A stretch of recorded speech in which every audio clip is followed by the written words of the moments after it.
in the Android world, at least for the next couple months. A little side note, if you ordered a Jerry Rig Everything razor knife, our second batch will be shipping out later this week, so be on the lookout for that. The S21 Ultra box looks like it's lost a bit of weight since last year. Either it's spent quarantine working out and eating right, or Samsung's just copying Apple and leaving out the charger.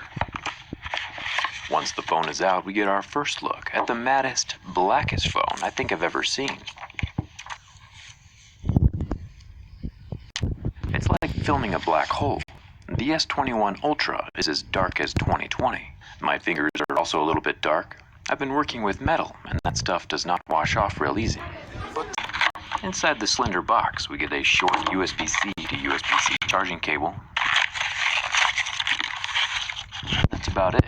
For the most part, the phone doesn't look much different than last year. We still have the hole-punch camera in the front.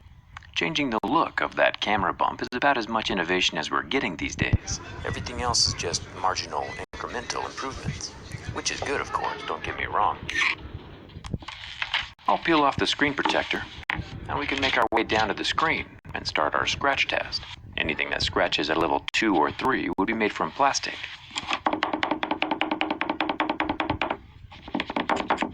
And as we can clearly see, the S21 Ultra, with all of their generosity, gives us a screen protector for the screen protector. The innovation just doesn't stop. Anyway, like I was saying, things that scratch at most 2 or 3 are plastic. Levels 5 or 6 would be glass. And levels 8 or 9 would be sapphire. A 10 would be a diamond. After removing both screen protectors, we can see that the S21 Ultra scratches at a level 6 with deeper grooves at a level 7. It's using Gorilla Glass Victus. The top hole-punch front-facing camera is 40 megapixels, protected under that front glass. There's also a slit up here, about a razor blade, for the earpiece and top stereo speaker.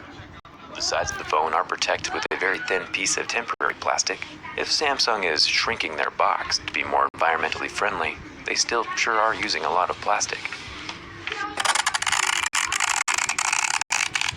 The sides of the phone are made from aluminum, along with the power button and volume rocker, both made from metal. The top of the phone is kind of unique. The camera hump is blended into the size of the aluminum frame. Samsung's calling this a contour cut, which I actually kind of like. It's a little more seamless. Then down here at the bottom, near the 25-watt fast-charging USB-C port, we get the SIM card tray. It is IP68, but new this year, Samsung has removed the expandable memory card slot, which is kind of sad. I'm not a huge fan of removing features. I'd rather have a tool and not need it than need a tool and not have it. One thing I do like, though, is the frosted glass on the back.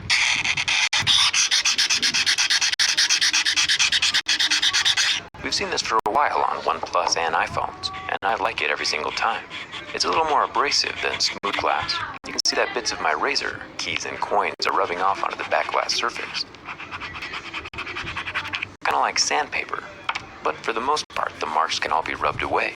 The dust from the softer metals is just getting caught on the microscopically rough surface of the etched glass. The camera lens, however, is not made from glass. There are 4 cameras on this guy, the top being a 12 megapixel ultra-wide with a few sensors, then the impressive 108 megapixel wide-angle. Then we have 2 telephoto cameras, one of which might be a periscope lens. It's kind of difficult to tell what's going on in there from the outside. There's really only one way to check. Ah, there it is. Indeed, the bottom 100 times zoom camera is once again a periscope unit. If you want to get your own teardown skin so you can see the insides of your phone from the outside, I'll leave a link down in the video description. The nice thing is that these skins are temporary, so if you're ever headed to a funeral, and bam, you can get all bleak and depressing